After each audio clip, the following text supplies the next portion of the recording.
بسم اللہ الرحمن الرحیم۔ السلام علیکم ورحمۃ اللہ وبرکاتہ۔ پسند کی شادی کرنے کے لیے یا کسی کو راضی کرنے کے لیے بھی یہ آیت پڑھی جا سکتی ہے۔ سورہ یاسین آیت نمبر 9۔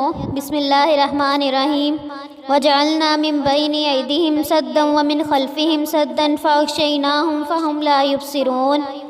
پسند کی شادی اور کسی کو راضی کرنے کے لیے یہ آیت بہت فائدہ مند ہے۔ جس کسی کو منانا ہو یا راضی کرنا ہو تو سورہ یاسین کی یہ آیت 100 مرتبہ پڑھ کر کسی میٹھی چیز پر دم کر کے مطلوب کو کھلا دیں، انشاءاللہ فائدہ ہوگا۔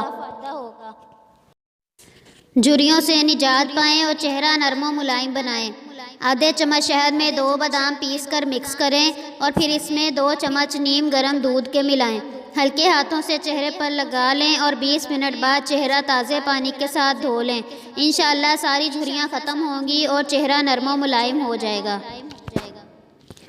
دار چینی کے کمالات: گیس کو دور کرتی ہے، کینسر کا دفاع کرتی ہے، پیٹ کے درد کو مات دیتی ہے، گلے کی سوزش گھٹاتی ہے، امراض قلب سے بچاتی ہے، وقت پر کھانا ہضم کرتی ہے، چکنائی کم کرتی ہے، درد شقیقہ رفع کرتی ہے، السر سے نجات دیتی ہے، قوت حافظہ بڑھاتی ہے، دماغی صلاحیت بڑھاتی ہے اور پرانی کھانسی ختم کرتی ہے۔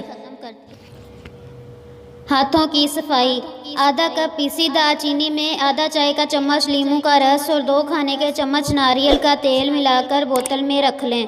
رات کو روزانہ ہاتھوں اور پیروں پر مساج کر کے ہاتھ دھو کر سو جائیں، ضرور فائدہ ہوگا۔ ویڈیو پسند آئے تو لائک کریں، شیئر کریں اور ہمارے چینل کو سبسکرائب کریں اور دعاؤں میں یاد رکھیں۔ اللہ حافظ۔